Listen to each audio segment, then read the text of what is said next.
안녕하세요. 오늘은 우리가 자살이라는 문제에 대해서 생각해 보도록 하겠습니다. 우리나라는 현재 OECD 국가 중 자살률 1위를 기록하고 있습니다. 한 해 동안 자살에 이르는 숫자는 2019년을 기준으로 29만 5,110명에 이른다고 합니다.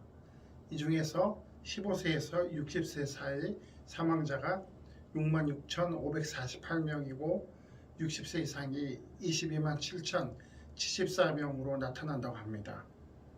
한편 남성과 여성을 비교하면 남성은 16만 322명, 여성은 14만 4,788명으로 분류된다고 합니다. 특히 65세 이상에서는 여성이 남성보다 많이 자살을 하였고 64세 미만으로는 여성보다 남성 자살자가 2배 이상으로 많아졌다고 합니다.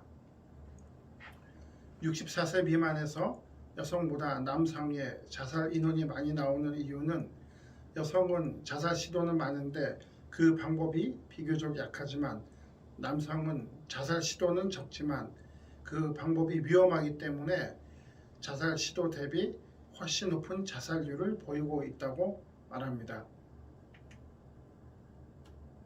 사실 자살은 스스로 자신을 죽음에 이르게 하는 행위입니다.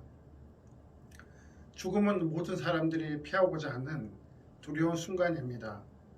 하지만 한편으로 이 땅의 모든 존재가 피할 수 없는 것도 죽음입니다.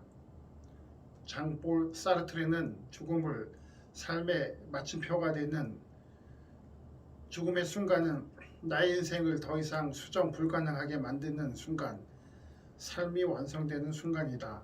나의 죽음은 내 인생을 나의 고유한 사건으로 만드는 사건이다라고 말하였습니다. 죽음은 그 사람의 삶의 내용과 무관하지 않습니다. 인간은 살아가는 존재로서의 교육도 필요하지만 삶의 마침표와 같은 죽음에 대한 교육도 필요합니다. 한편 우리나라와 서양은 죽음에 대한 이해가 다릅니다. 서양은 자신이 예배 드리는 교회에 자신의 묘지를 만드는 것을 보면 죽음에 대한 이해는 같지만 삶에 더욱 가까운 것으로 받아들이는 경향을 보입니다. 한편 우리나라에서는 죽음에 관련된 시설과 장소에 대해서 거부감을 가지고 있는 편입니다. 자살은 죽음에 대해서 준비할 수 없이 찾아오는 갑작스러운 단절입니다. 그렇게 남겨진 사람들에게 충격과 아픔을 주게 됩니다. 영화 재화는 소녀에서 어느 날 갑작스러운 여고생의 죽음과 함께 남겨진 사람들이 겪게 되는 갈등과 고통을 잘 볼 수 있습니다. 죽음은 내가 실존하는 모든 것의 마침표를 찍는다는 것입니다. 내가 살고 있는 공간과 내가 관계되어 있는 모든 사람들과의 관계에서 마침표를 찍는 것입니다. 살아있는 나란 존재는 없어지고 현재에서의 나는 없고 가상의 세계에 남겨놓은 글과 영상, 사진만 남아있게 됩니다. 사실 죽음은 그 누구나 피할 수 없고 받아들여야 하는 사실입니다. 그러나 갑작스러운 사고와 질병으로 인한 죽음은 자살과는 다르게 접근해야 합니다. 삶을 살아가는 것만큼 중요한 것은 존중받는 죽음을 맞이해야 된다는 사실입니다. 죽고 싶다는 생각과 마음을 가질 때에는 삶에서 고통과 절망을 느끼는 순간들입니다. 때로는 신념과 정의를 위해서 죽음을 선택하기도 합니다. 자살은 죽음에 이르는 현상이지만 자기 자신에 의해서 이루어지는 현상이라는 점에서 다른 죽음의 원인과는 근본적으로 그 성격을 달리합니다. 생물학적 측면으로 유전적으로 가지고 태어난 취약성과 깊은 관련을 가지고 있습니다. 우울증, 정신분열증, 알코올 중독 등의 취약한 유전자를 가지고 태어난 사람들이 있습니다. 유전성을 가지고 있더라도 실제 병으로 발현하는 것은 또 다른 문제입니다. 질병에 유전성이 있다고 하더라도 주변 여건이 충분히 지지해주고 보호해준다면 질병이 발병하지 않을 수도 있습니다. 또한 유전적 질병이 발생했더라도 약하게 발병하고 지나갈 수도 있고 적극적이고 효과적인 치료가 있다면 그 병의 정도와 기간은 확연하게 줄어들 수 있습니다. 그렇지만 유전적인 질병과 중독으로 인해서 자살에 이르는 경우도 있습니다. 심리적 측면으로 어릴 때부터 일관성 있게 자신을 보살펴주는 부모님이나 그 대리 역할을 하는 사람들에게서 자란 사람은 삶에 대한 자신감을 가지게 됩니다.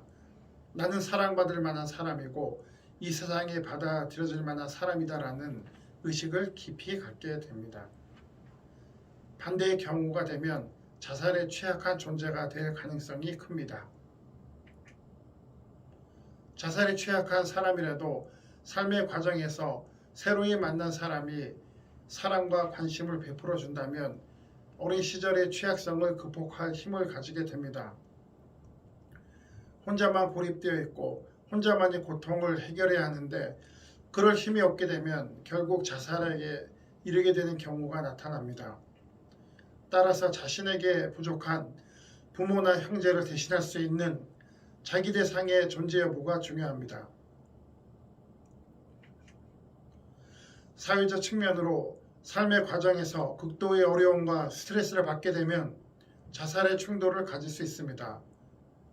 갑작스러운 사고로 엄청난 장애를 가지게 되거나 암과 같은 큰 질환에 걸리게 되었을 때 자신이 감당하지 못하는 고통을 갖게 될 때 자살에 대해서 취약한 존재가 됩니다. 최근 10대에서 대두되고 있는 집단 따돌림과 괴롭힘으로 인해서 자살하는 일을 뉴스에서 접하게 됩니다. 그 대표적인 사건으로는 2011년 대구 중학생의 자살 사건입니다. 직장에서 상사의 부당한 업무 지시와 괴롭힘을 당하고 상사의 부당한 행동에 대해 정당하게 이의를 제기하였지만 보복으로 주어지는 과중한 업무로 인하여 가지게 된 업무 스트레스로 인해서 자살을 결심하기도 합니다. 그 대표적인 사건으로는 2016년 고 김홍영 검사 자살 사건이 있습니다.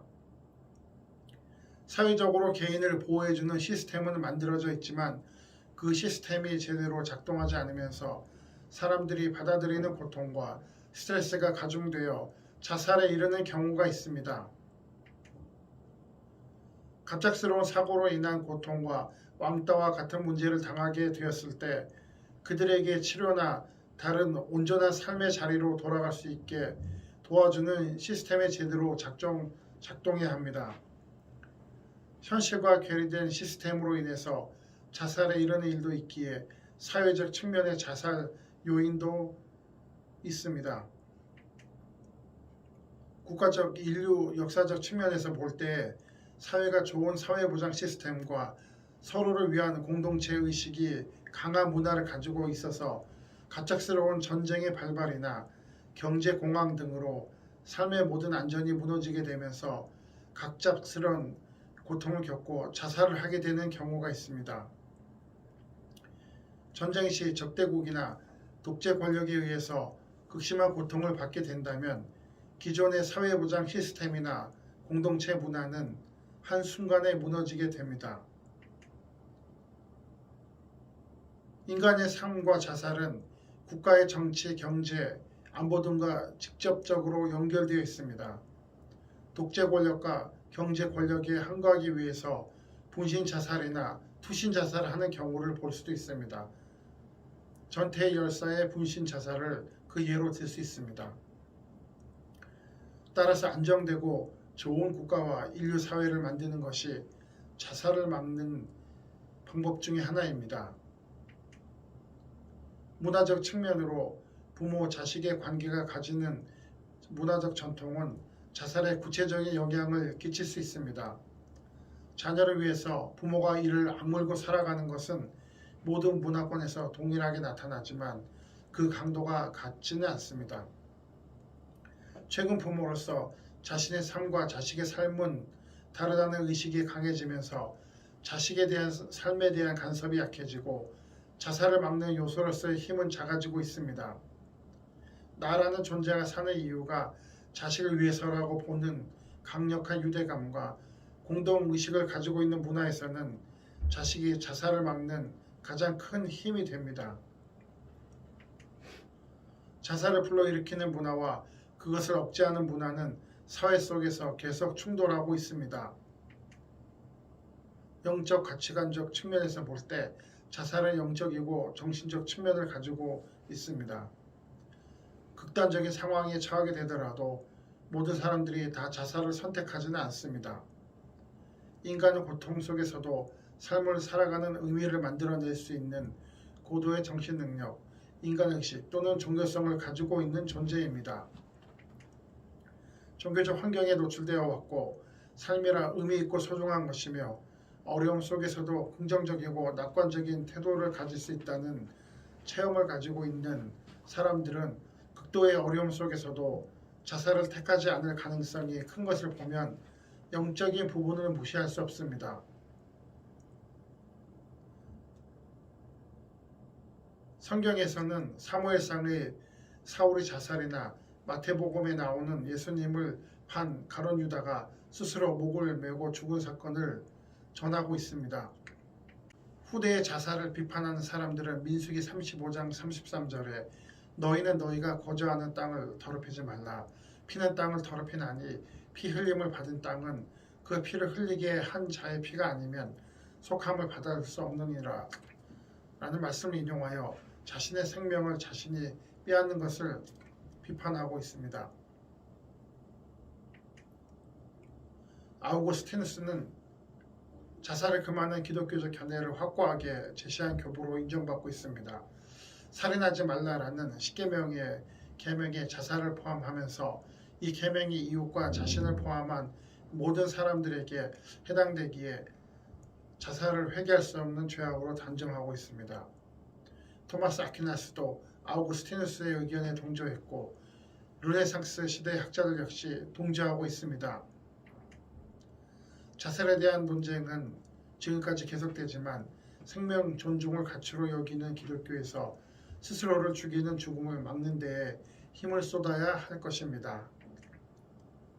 자살은 다른 사람이 아닌 스스로 자신의 삶을 마감하는 행위로서 많은 고통과 아픔 속에서 나오는 최악의 상황입니다.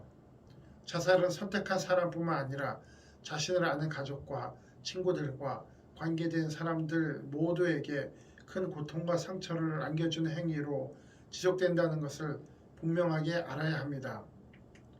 자살에 이르기까지 개인이 가지는 고통과 절망의 문제는 한 개인에게서만 모든 책임을 지게 하는 것이 아닌 국가와 사회 그리고 가족과 속한 공동체 모두가 함께 힘을 모아야 합니다. 감사합니다.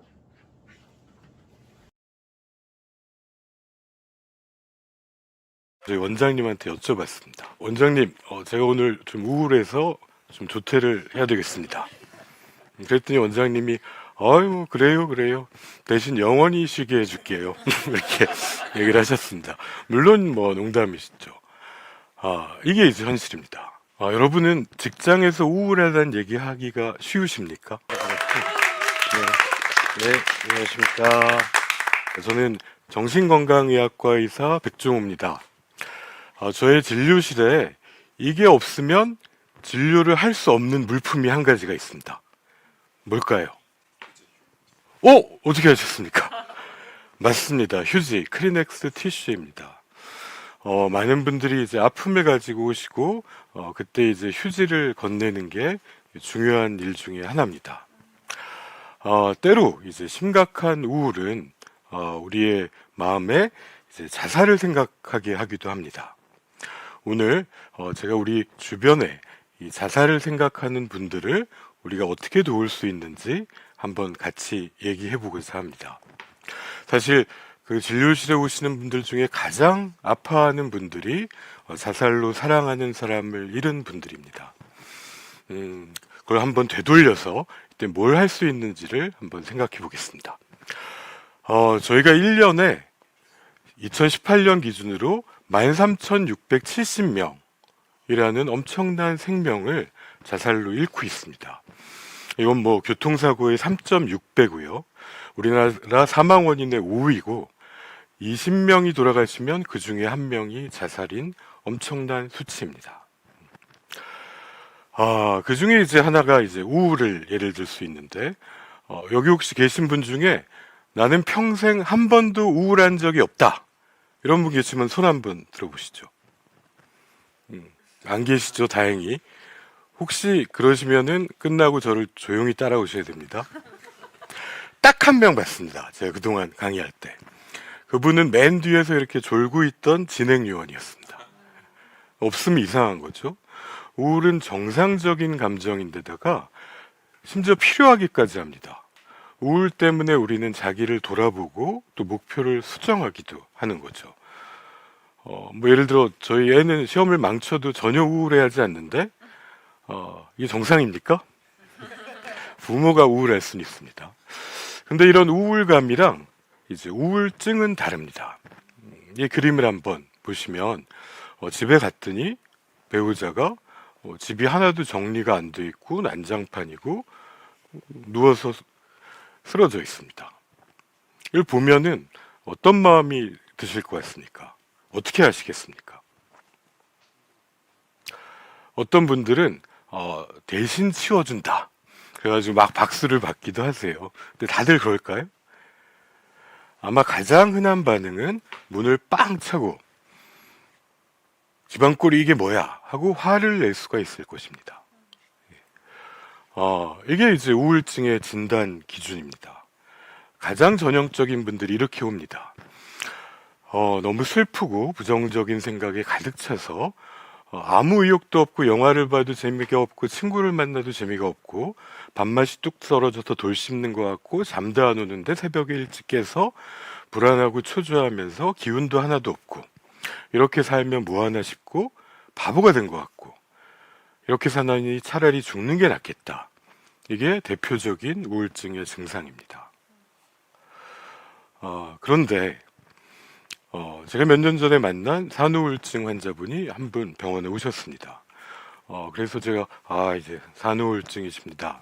지금은 상상하기 어렵겠지만 분명히 좋아질 수 있습니다. 이렇게 말씀드리고, 근데 눈 옆에 멍이 이만한 게 있으신 거예요. 근데 거긴 어쩌다 그러셨어요? 했더니 옆에 있던 남편분이 고개를 푹 숙이는 겁니다. 범인이 옆에 있는 거죠. 어쩌다가 그랬더니 게으른 줄 알았다. 아이까지 잘 안 보이는 걸 보니까 너무 화가 났었다. 이렇게 얘기하는 겁니다. 우리는 우울한 아픈 사람을 때로는 나쁜 사람으로, 게으른 사람으로 오해할 수 있습니다. 이건 직장에서의 한 모습입니다. 직장인을 보시면 일이 막 밀려 있고 주변에 정리도 하나도 안 돼 있고 또 멍하게 있죠. 직장 상사는 화를 냅니다.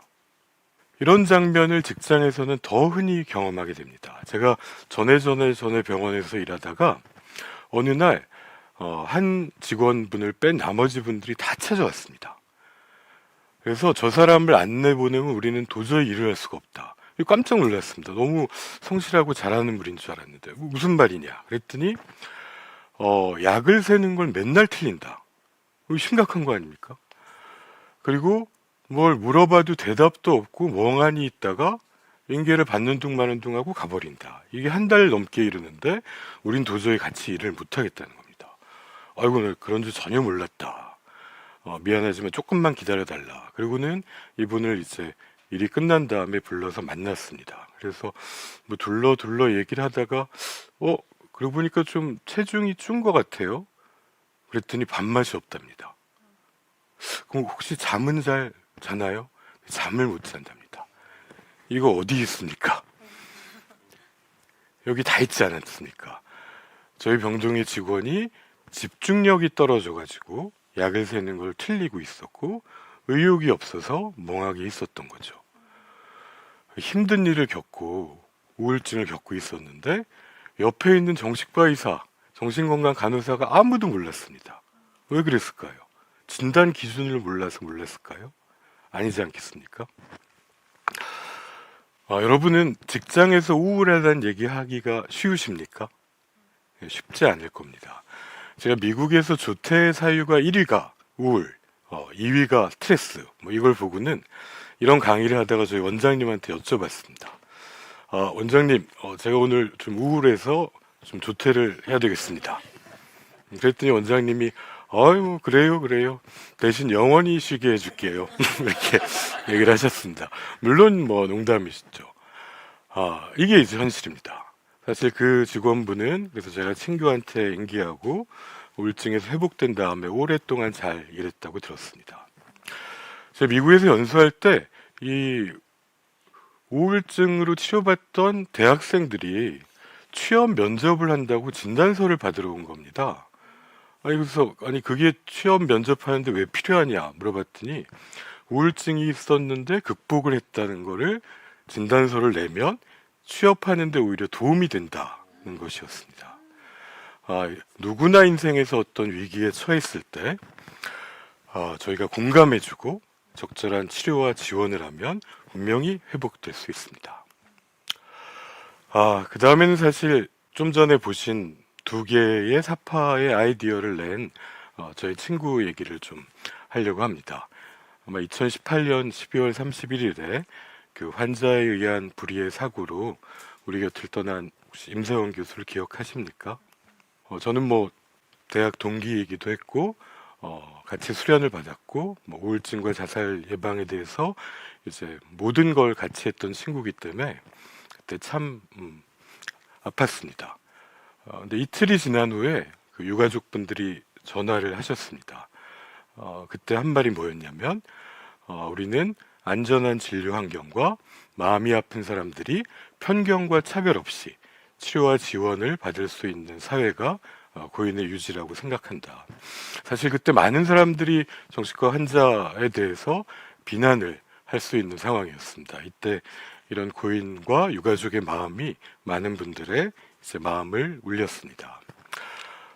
근데 이 친구가 했던 일이 이제 보고 듣고 말하기라는 한국형 자살 예방 표준 교육 프로그램의 핵심적인 일을 그리고 그 아이디어를 다 냈습니다. 저하고 같이 간사를 했던 서울대 김재원 교수가 있는 자리에서 이제 보고 듣고 말하기라는 얘기를 했을 때 저희가 참 무릎을 탁 쳤는데 이게 사연이 있었습니다. 한창 자신만만한 이제 정신과 2년 차였을 때 본인이 이제 봤던 환자분이 외래에 오셨는데 할머님이셨는데 얘기를 하다가 이제 나가려고 하시면서 갑자기 뒤를 돌아보시더니 90도로 인사를 하신 다음에 선생님 그동안 너무 고마웠습니다 라고 하셨다는 겁니다. 좀 이상하지 않습니까? 근데 그때 이미 뒤에 환자들은 밀려 있었고 더 이상 묻지 못하고 이분은 이제 방을 나가셨습니다. 며칠 후에 그분이 자살로 돌아가셨다는 것을 알게 되셨습니다. 그리고는 너무너무 자책했습니다. 이런 자살의 경고 신호도 본인이 알지 못했다고 그렇게 괴로워하는 친구의 모습을 봤었습니다. 다행히 거기서 멈추지 않고 이후에 이런 교육 프로그램을 만들면서 더 나아갔습니다. 그리고 이런 책을 썼습니다. 죽고 싶은 사람은 없다. 그렇습니까? 1년에 13,670명인데 근데 이렇게 얘기했습니다. 결국 자살을 생각하는 사람은 죽음 자체를 바라는 것이 아니라 결국 현실의 문제, 현실의 고통을 해결할 유일한 방법으로 자살을 생각한 것이다 라고 얘기했습니다. 그렇죠. 우리는 이 절망에 빠진 상태에서 자살을 생각하게 되는 것입니다. 사실 이 책을 이제 원고를 써왔을 때 저는 굉장히 걱정했습니다. 너 괜찮겠냐고.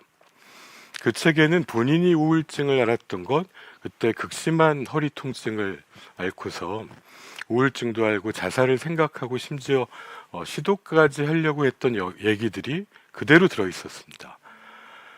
정신과 의사가 그렇게 아팠다고 거기에 많은 사람들이 악플을 혹시 달진 않을까, 이 어린 친구가 상처받지 않을까 저는 걱정했었습니다. 근데 본인이 감내하겠다고 했고 그 책을 냈습니다. 왜 그러냐 그랬더니 자기처럼 계속 우울증을 치료한 전문가도 우울증의 초기에 그걸 우울증으로 인식하지 못했다고 얘기했습니다. 그래서 바로 그때 주변의 사람이 알고 도움을 줘야 되겠다는 확신을 더욱 가지게 됐다고 얘기했습니다.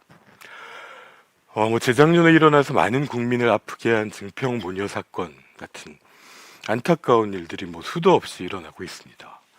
나중에 알고 보면 이런 도움을 받을 수 있었는데 하는데 도움을 요청하지 못합니다. 우리나라 자살예방법 3조에는 자살 위기에 처한 국민은 국가와 지방자치단체에 구조를 요청할 권리가 있다고 권리 개념으로 얘기하고 있습니다. 근데 왜 이 권리가 행사되지 못하느냐? 첫 번째로는 편견과 절망 때문에 이분들이 구조를 요청하지 않기 때문입니다. 그러면 어떻게 해야 되겠습니까? 심폐소생술을 할 상황, 누군가 갑자기 심정지를 일으켜서 쓰러졌을 때 그 사람은 구조를 요청할 수 없습니다. 근데 옆에 심폐소생술을 배운 한 명의 시민이 심폐소생술을 하면서 119를 불러서 의료기관으로 이송되면 우리는 그분을 살릴 중요한 계기를 갖게 됩니다. 마찬가지입니다. 자살 위기에 처한 사람에게 심폐소생술 같은 것이 생명지킴이 교육입니다. 이 교육은 국민 누구나 받을 수 있고 중앙자살예방센터나 각 지역의 정신건강복지센터에서 받을 수 있습니다. 지금 100만 명이 넘는 분들이 이미 이 교육을 받으셨습니다. 이걸 통해서 우리는 옆에 위기에 빠진 사람을 구할 수 있는 방법을 찾을 수 있습니다. 이 보고 듣고 말하기 교육을 받은 후에 1년 동안 관찰했더니 이후에 자살 위기에 처한 사람을 20%의 사람들이 만났고 95%가 자살에 대해서 구체적으로 묻고 71.5%가 정보를 제공하고 전문가에게 연계하는 행동을 했습니다. 이게 저희가 교육을 받아야 될 이유입니다. 보고 듣고 말하기 교육의 첫 페이지는 저렇게 보기는 눈을 강조하고 이때 자살의 경고 신호를 보는 것이고요. 그 다음에 듣기는 귀를 강조했습니다. 그래서 자살에 대한 생각을 물어보는 것이고요. 마지막으로 말하기를 통해서 필요하다면 전문 서비스에 연결하는 과정으로 구성됩니다. 중앙심리부검센터에서 돌아가신 분들의 가족을 만나 물었더니 자살 사망자의 92%가 경고 신호를 보냈었습니다. 근데 그걸 알아챈 것은 21%였습니다. 이분들의 책임이 아니죠. 저희가 그런 교육을 드린 바가 없으니까요. 하지만 우리가 알 수 있었다면 생명을 구할 계기가 생길 수 있다는 것입니다. 그래서 보기를 통해서 경고 신호를 보고 듣기를 통해서 구체적으로 물으면서 말하기를 통해서 자살의 위험성을 확인하고 안전하게 도와주기 위한 말을 한다면 우리는 자살을 예방할 수 있다는 확신을 가지게 되었습니다. 하지만 이거 교육을 받으셨다고 전문가가 되는 거 아니지 않습니까?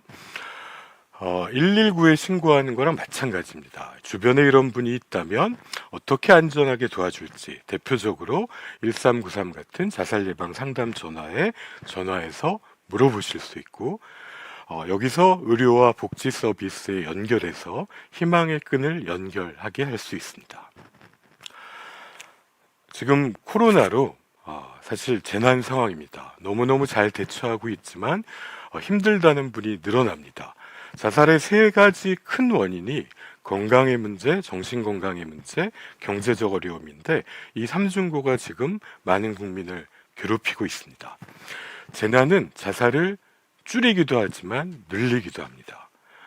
첫 해에는 네트워크에서 멀어진 분들이 제일 아프고 1, 2년이 지난 후에도 현실이 개선되지 않을 때 가장들이 고통을 겪습니다.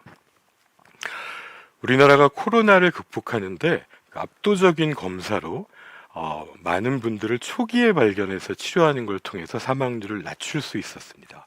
자살 문제도 마찬가지입니다. 우리 주변에 아파하는 분들을 빨리 발견해서 그 생명지킴이가 적절한 서비스로 연계할 수 있다면 분명히 우리는 자살을 줄일 수 있습니다. 마지막으로 저희 친구가 그 자살을 생각하는 위기에 빠져 있었을 때 그 어린 아들이 지금 같은 봄날이었다 그럽니다. 꽃이 떨어지는 꽃을 그 조그만 손으로 딱 잡아서 줍더니 주문을 외우듯이 눈을 감고는 아빠의 손에다가 이 떨어지는 꽃잎을 잡으면 소원이 이루어진대. 그때 너무 아팠으니까요. 내가 아빠 빨리 낫게 해달라고 소원을 빌었으니까 그 꽃잎 잃어버리면 안 돼. 이렇게 얘기했다고 합니다. 그때 위기에 빠졌던 친구의 머리가 갑자기 깨이는 것 같았고, 고통이 나를 지배해서는 안 되겠구나 라는 마음이 생기더라고 합니다. 우리가 누군가에게 삶의 이유가 되어줄 수 있습니다. 보고 듣고 말하기를 통해 서로가 서로를 지키는 사회 간절히 바랍니다. 감사합니다.